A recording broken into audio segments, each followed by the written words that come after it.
근데 저 청자고둥이라는 놈은 자기가 빨리 움직일 수는 없으니까 예. 유일하게 물고기 잡아먹는 방법이 물고기를 기절시켜야 되겠다. 연체동물이라 펀치도 없어.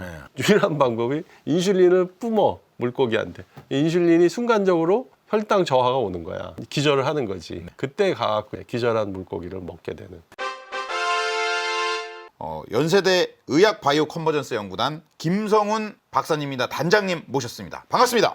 감사합니다. 반갑습니다. 단백질이라는 단어가 사실 어렸을 때부터 친근한 단어이면서 굉장히 연구되고 있는 게 많고 아직 모르는 영역도 많은 되게 신기한 단어인 것 같아요. 어떻게 하다가 이 주제로 또 책을 쓰게 되셨는지가 궁금합니다.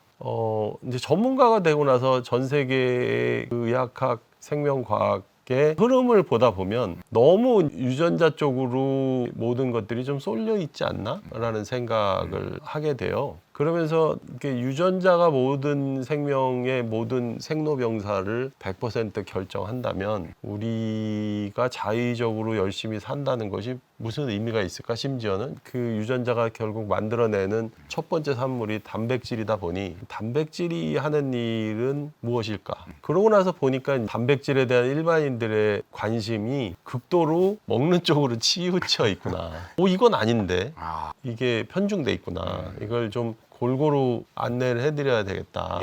그런 동기가 돼서 이 책을 쓰게 된 거죠. 그러면은 오늘 한번 이 책에 있는 내용과 더불어서 단백질에 대한 이야기 재미나게 한번 또 부탁드리겠습니다. 네네네. 구글에 단백질이라는 단어를 치고 검색을 해보니까 실제로 나오는 거의 대부분의 자료가 먹는 거예요. 야, 여기에 단백질 구조 하나 정도는 있어줬어야 되는데. 이게 근데 유전자를 치면 갑자기 학문적이야. 그 지식의 수준도 그런데 더 심한 건 뭐냐면 교보문고에서 유전자라는 검색어로 책을 치면 저렇게 1748개의 책이 나와요. 근데 단백질은 그거의 10분의 1도 안 되는 거죠. 이 책이 이름이 단백질 혁명인 이유가 있네요. 혁명적으로 전도를 하지 않으면 단백질에 대한 오해를 먹거리 이상으로 넘어가기가 쉽지 않겠다. 자, 그럼 왜 그렇게 됐을까? 모든 이제 생명과학에 관련된 책에서 무조건 나오는 생명의 중심 원리가 DNA가 생명의 청사진을 만들고 그 DNA가 RNA를 통해서 단백질을 만든다. 이렇게 보면 마치 DNA가 이제 커맨더고 단백질은 유전자가 시키는 대로 충실하게 일을 하는 수행자니까 당연히 DNA가 중요하고 그러니까 모든 관심이 DNA에 있어야 되는 게 아닌가? 이런 생각을 하게 된 게 아닐까. 틀리진 않지만 그러면 유전자가 정말 커맨더일까? 모든 걸 결정하는가? 그러면 우리가 이렇게 열심히 일할 필요 없죠. 네. 건강 관리 잘해야 건강해진다. 이것도 내 유전자가 다 건강한 유전자면 노력 안 해도 100세 살 수 있고 유전자 나쁘면 아무리 노력해도 일찍 죽는다. 생명은 DNA 이상의 무언가가 있다. 즉 단백질이 굉장히 중요한 생명의 실체인데 얘는 유전자가 시키는 일 이상의 창조적인 일을 스스로 할 수 있을 것이다 라는 생각을 이제 하고 그런 팩트들을 찾고 그런 연구를 하게 된 동기가 되는 거죠.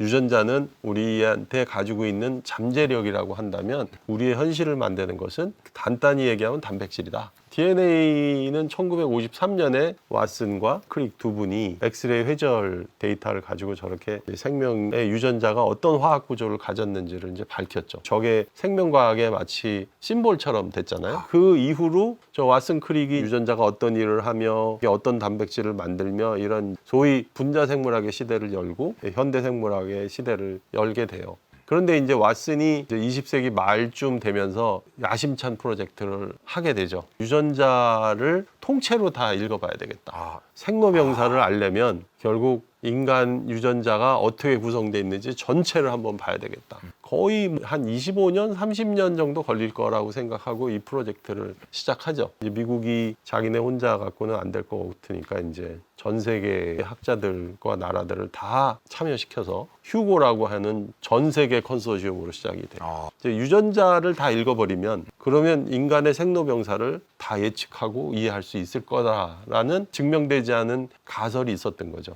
과연 이게 사실일까? 이거는 해보기 전엔 사실 모르는 거잖아요. 그래서 결국 1990년부터 이제 시작되면서 2003년 21세기가 시작이 되자마자 정말 가장 위대한 발표를 하게 되죠. 인간 유전체의 지도가 완성이 됐다. 휴고라는 미국 정부 주도의 인간 유전체 지도 프로젝트가 돌아갈 때 셀레라 지노믹스라는 회사가 같이 경쟁을 하고 있었거든요. 예. 근데 이 회사가 먼저 지도 완성을 해요. 회사가 인간 유전체 지도의 첫 번째 지도를 확보하는 바람에 그 인간 유전체 지도를 보는데 돈을 내야 되는 상황이 벌어졌어요. 인간 유전체 지도를 한 회사가 갖고 있다는 건 엄청난 파워거든요. 그때 한번 들여다볼 때 받는 돈이 교수의 1년 연구비보다도 많았어요. 진짜로 굉장히 좌절스러울 때가 있었어요. 다행히 그때 그 미국 정부의 대통령이 빌 클린턴 대통령이었던 걸로 기억하는데 그 휴고하고 셀레라 지노믹스를 화해시켜서 셀레라 지노믹스가 갖고 있는 유전체 정보를 퍼블릭하게 일반한테 공개해라 라고 해서 셀레라 지노믹스가 다행히 그거를 일반한테 공개를 하게 됩니다. 그걸로 인해서 진짜 생명과학은 훨씬 더 활성화가 많이 됐죠. 유전체 지도를 알면 생로병사를 알고 우리 질병으로부터 완전히 자유로워질 거다라는 기대는 모든 인류화가 다 했을 거 아니에요. 이게 제가 그날 길거리에 나가서 있는 신문을 다 산 거예요. 무병장수의 꿈, 질병정복, 미국의 유전정보 패권주의, 인간 게놈 프로젝트가 완성이 됐는데 우리는 그럼 질병으로부터 완전히 자유로워졌나. 현실은 아니잖아요. 사실은 게놈 프로젝트를 완성하고 나서 생명과학자들은 그 완성했다는 기쁨과 그런데 여전히 퀘션은 남아있네라는 좌절이 동시에 왔어요. 저를 포함해서. 뭐 때문이지? 이렇게 된 거죠. 뭐가 우리가 빠졌길래 유전자가 생로병사를 결정하지 않았지? 네. 이런 문제가 다시 나오기 시작한 거죠. 근데 정말 유전자 결정론이 우리의 생로병사와 우리의 모든 능력을 결정한다면 사회는 정말 슬픈 거죠. 과학사적으로 보면 유전자 결정론이 제국주의, 인종차별 이런 그렇죠. 것들도 굉장히 정당화할 수 있는데 뒤에는 유전자 결정론이 굉장히 큰 기여를 해요. 뭐 우생학이라든가. 예, 사실은 그렇지 않다는 거죠. 완전 그렇지 않죠. 유전자가 어느 정도의 바운더리를 잡아줄 수는 있지만 내가 가지고 태어난 유전자를 가지고 어떻게 사느냐에 따라서 얼마든지 다르게 운명을 만들어낼 수 있다. 이게 팩트인 거예요. 근데 사람들은 저걸 알면서도 잘 인정하지 않으려고 하는 건 복잡한 게 싫거든. 심지어 이제 극단적으로 혈액형이 같으면 같다. 이렇게까지 가는 거잖아요. 그렇죠. 이건 심지어 과학적인 근거가 전혀 없습니다. 없음에도 불구하고 요새는 MBTI잖아. 그렇죠. 게놈 이후에 어떤 것들을 이해해야 결국은 생로병사의 비밀을 알 수 있을까. 그래서 결국은 유전자 이후 세상에 눈을 돌리고 관심을 갖게 되죠. 거기에 이제 메이저 플레이어를 하는 것이 이제 단백질이 되는 거고. 유전자와 단백질 사이에 무슨 일이 도대체 있었냐. 인간의 유전자를 막 읽어보니까 단백질을 만드는 유전자가 겨우 2만여 개밖에 없는 거예요. 이것도 아직도 풀리지 않는 비밀인데 뭐냐면 인간은 우리가 이제 엄청나게 우수한 종족이다 보니 우리가 미생물이나 모기나 쥐보다 우리의 부속품이 훨씬 많을 거다라고 생각을 한 거예요. 생명체가 진화를 하면 할수록 그리고 발전하면 할수록 부속수가 많아질 거다. 그런데 인간의 유전자를 보니까 2만여 개. 잘못 읽었는 줄 알고 그래서 계속 읽었어요. 별 차이가 없는 거야. 몇몇 종족들은 우리보다 부속이 더 많아. 그럼 걔네는 우리보다 더 우수해? 그게 아닌 거예요. 그러니까 개수가 우수성을 뭘 결정하거나 이런 게 아닌데 왜 유전자의 수가 이렇게 적냐가 이제 미스테리가 남고 근데 우리 몸에 실제로 존재하는 또 단백질을 보니까 100만여 개가 되는 거야. 그럼 단백질을 만드는 청사진은 2만 개밖에 없는데 만들어지는 단백질은 100만 개가 넘으니 그 사이에 무슨 과정이 있었는지 이게 포스트 게놈 시대의 커다란 숙제가 되는 거죠. 저 복잡한 것들을 연구하려면 결국은 생명과학자들만 갖고는 안 되겠네. 그래서 요즘 말하는 AI도 들어오고 피직스도 들어오고 다양한 연구 분야의 전문가들이 생명을 연구하기 위해서 같이 융합해서 연구를 하는 소위 포스트 게놈 시대가 열리게 되는 거죠. 과학적인 발전이나 업적은 항상 추가되는 질문을 수반하기 때문에 이걸 보는 사람은 에이 실패했네 그렇게 얘기할 수 있지만 이거를 하지 않았으면 이걸 모르잖아요. 그렇죠. 네, 그래서 저는 휴먼 게놈 프로젝트는 당연히 성공이었고 특히 30년 막 이렇게 걸릴 거라고 생각한 걸 크레이그 벤터가 엄청나게 자동화를 해서 굉장히 가성비 좋게 성공을 시켰거든요. 엄청난 성공을 이루긴 했으나 현실에 접목을 해서 인간의 생로병사 문제를 완벽하게 풀기에는 아직도 굉장히 많은 레이어들이 남아있다는 걸 인지하게 하는 동기가 됐던 건 그렇죠. 사실이죠. 그러면은 이제 인공지능 양자 컴퓨터 도입되면서 저희가 단백질의 비밀들, 생명공학의 비밀들을 많이 알게 될 것 같으신가요? 그렇죠. 그렇지만 이제 제가 보기에는 생명체가 갖고 있는 그 복잡계의 정도는 예. 이런 기술 몇 개가 합쳐진다고 해결될 수 있는 수준을 넘어가요. 이 단백질에서 풀어야 할 문제가 굉장히 많고, 그리고 그걸 계속 풀어도 또 다른 문제가 생기고 하지 않습니까? 네네. 너무 복잡하니까요. 네네. 요즘 AI 시대에 주목받는 엔비디아의 젠슨한 황 회장님이 요즘 학생들한테 어떤 전공을 추천하겠냐 하면은 자기는 생명공학을 추천할 것 같다고 얘기를 하시더라고요. 네. 너무 복잡하고 AI 분야가 발전하면서 이쪽에 할 일이 많을 것 같다. 교수님 동의하시나요? 그거는 확실히 동의하는 게 예. 우리가 아직도 암 정복을 못했지만 예. 암과의 전쟁을 닉슨 대통령부터 선언해갖고 7, 80년 동안 정말 열심히 했는데 암 정복 못했잖아. 그러면 우리가 아무것도 얻은 게 없냐. 암을 연구하면서 생명과학이 이만큼 발전한 거예요. 예. 생명이라는 아직도 정복할 수 없는 주제를 가지고 모두 다 힘을 합쳐서 연구하다 보니 컴퓨터도 더 발전해야 되고 측정 방법도 좋아져야 되고 광학도 좋아져야 되고 생명과학의 복잡성은 전 분야의 과학과 기술을 증폭시키는 데는 커다란 견인차 역할을 하는 거지. 거기에 단백질이 또 있는 거지. 유전자는 악보다. 단백질은 오늘 내가 보고 있는 콘서트다. 오늘 가서 듣고 내일 가서 들으면 또 다르다. 오늘 우리 양님의 모습이 내일 비슷하게 오시겠지만 똑같진 않지. 이 비유 너무 기가 막히네요. 유전자라는 정보가 이 연주하는 사람에 따라서 어떤 음악으로 바뀌는지 완전히 달라지죠. 완전히 단백질 연구는 유전자 연구만큼 빨리 안 일어나는 가장 큰 이유가 유전자는 아무리 염기성이 길어도 유전자 읽는 건 기계적으로 똑같아요. 예. A, T, G, C 4개만 읽으면 돼요. 단백질은 아까 100만 가지 단백질이 다 다르게 생겼어. 그러니까 얘를 같은 원리로 읽을 수 있는 자동화 장치가 너무 없는 거예요. 분석 자체가 어려워. 연구 자체가 극한 기술이에요. 그러다 보니까 속도도 느리고 그러다 보니까 자동화가 안 되니까 아무래도 사람들은 단백질 연구하는 걸 좀 꺼리죠. 아무래도. 단백질은 먹는 거로 시작했지만 뭐 호르몬, 근육, 항체 우리 몸에 얘기할 수 있는 모든 거에 단백질이라는 것이 구성이 안 된 건 없어요. 이 책에도 그 각각에 대해서 나옵니다. 네. 예를 들면 뭐 항체라든가 네.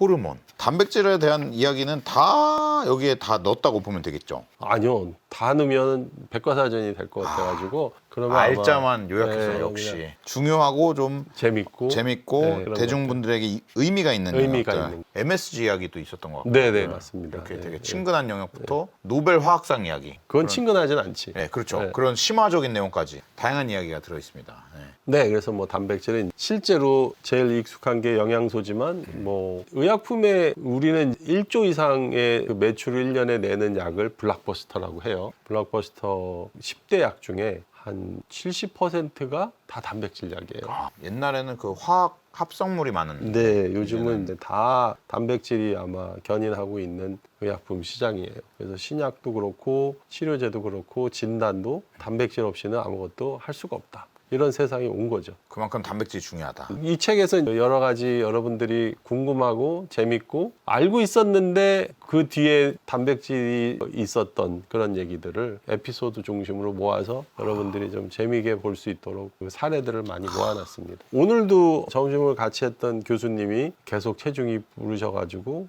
저 위고비 처방을 한 번에 47만 원? 지금은 이제 좀 내려갔습니다. 마운자로 등장해가지고. 아 그래요? 경쟁. 예. 막 놀래가지고 네. 아 내가 이렇게 비싼 걸 하느니 짐에 가서 더 뛰어야 되겠다.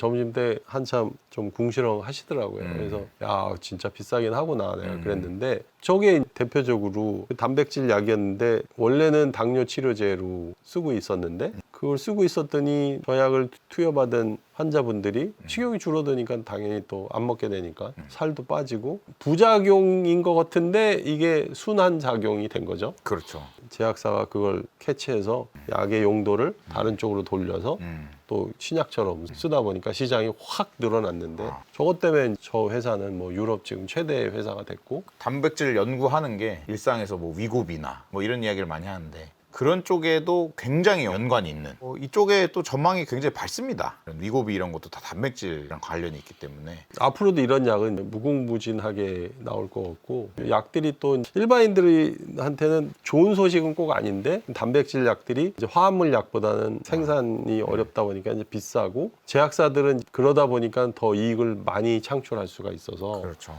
지금은 누가 뭐래도 단백질 신약 시대에 살고 있고 그게 다소 비싸긴 하지만 또 치료 효과가 좋고 부작용이 적고 그러다 보니까 이게 계속 더 이제 좋은 단백질 약 그런 것들을 찾게 되고 뭐 이렇게 되는 거죠. 보툴리눔도 미용에선 지금 없어서는 안 될 네. 보톡스죠. 원래는 아주 치명적인 독이고 전쟁 무기로도 쓰면 안 되지만 보유하고 있는 아주 극한 독극물인데 원래는 이제 그 안과 의사가 긴장하고 피곤할 때 눈이 이렇게 떨리잖아요. 그럴 때 이제 진정시키려고 써봤는데 이게 아주 좋았던 거죠. 그러고 이제 환자의 그 모습을 봤더니 주름이 펴지는 부작용을 본 거죠. 예. 그래서 갑자기 또 발상이 성형으로까지 가서 아 이게 주름 피는데도 쓸 수 있겠네. 이제 이렇게 돼서 저것도 이제 단백질인 거죠. 예 단백질이죠. 아. 잠깐만 그 시각을 돌려보면 예. 엄청난 치료제가 될 수 있다라는 포텐셜을 갖고 있는 단백질이 우리 몸에 100만 가지나 있다. 생명 현상이 너무 복잡해서 독소라고 생각한 것도 인체에 굉장히 유용하게 사용될 수 사용될 수 있으니까요. 있는 이런 에피소드들이 이 책에 이제 많이 실려 있죠. 아, 네. 인슐린은 우리 몸에 절대 없어서는 안 되는 호르몬인데 원래 혈당이 높을 때 우리 몸에서 나와갖고 혈당을 조절하잖아요. 근데 저 청자고둥이라는 놈은 자기가 빨리 움직일 수는 없으니까 예. 유일하게 물고기 잡아먹는 방법이 물고기를 기절시켜야 되겠다. 연체동물이라 펀치도 없어. 유일한 방법이 인슐린을 뿜어 물고기한테. 인슐린이 순간적으로 혈당 저하가 오는 거야. 기절을 하는 거지. 그때 가갖고 기절한 물고기를 먹게 되는. 우리는 인슐린을 우리 몸에서 혈당 조절에 쓰는데 쟤는 그걸 또 무기로 쓰는 이런 명확함이 있는 거죠. 그래서 단백질이 도대체 이렇게 중요한 일을 어떻게 할 수 있으며 왜 복잡한가?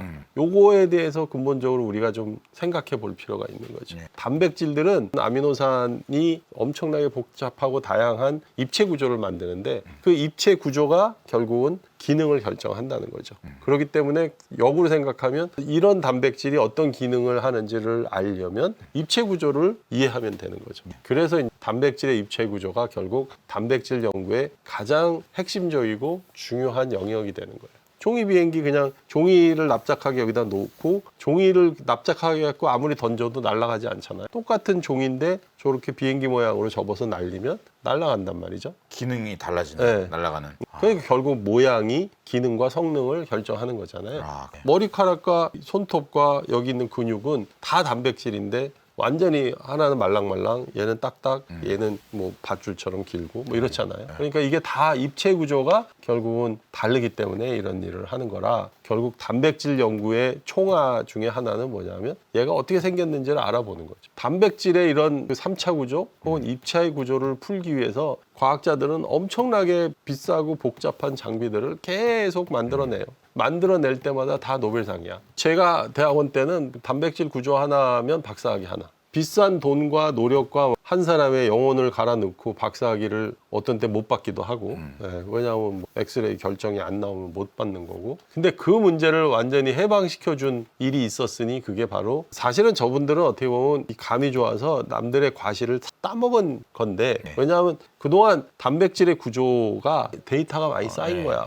쌓이다 보니까 그 모르는 단백질이 왔어도 얘의 아미노산 서열을 보면 대충 어떻게 생겼을 거다라는 것이 예측이 가능해. 두 가지. 계산법이 AI 때문에 좋아졌고 그다음에 데이터가 많아진 거야. 옛날에도 예측은 있었어요. 아무도 안 믿었지. 예측은 했으나 그래도 실제 실험적으로 봐야지 그랬는데 이제는 그 정확도가 높아지면서 최근에 저도 하나를 실제로 실험적으로 분석한 거하고 저렇게 해갖고 비교했는데 정말 짜증나게 너무 잘 맞아서 짜증나셨어요? 왜냐면 실험한 친구가 한 2년 한 거니까 이 친구는 이제 너무 허무하잖아.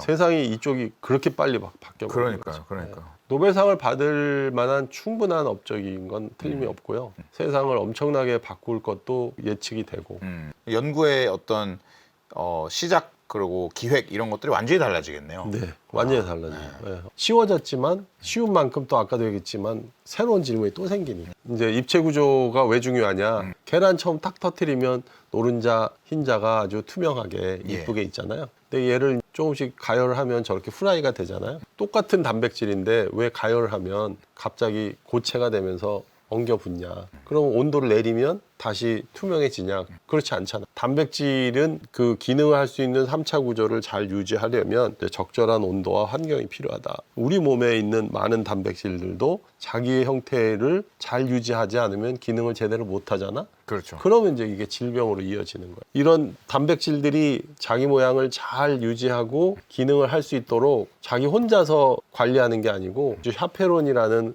그러니까 품질 관리를 하는 단백질이 또 있어요. 잘 안 만들어졌으면 고치거나 고칠만 하면 고쳐 쓰고 너무 망가졌으면 없애야 돼. 그런데 제가 제대로 활동을 못하면 이 망가진 단백질들이 처리가 안 되고 쌓이기 시작하는 거지. 그렇죠. 잘못된 단백질들이 빨리 고쳐지지 않거나 쌓이게 되면 이게 질병이 되는 거예요. 뭐 대표적인 게 이제 치매라든지 이런 병들이 단백질이 잘못돼서 일어나는 병들이죠. 우리 열 받는다고 하잖아. 예. 열 받으면 단백질이 변성이 돼. 여러분들 열 자주 받으시면 안 되고 calm하게 잘 지내셔야 내 단백질들이 건강하게 일을 할 수가 있어요. 단백질은 지금부터 시작이에요.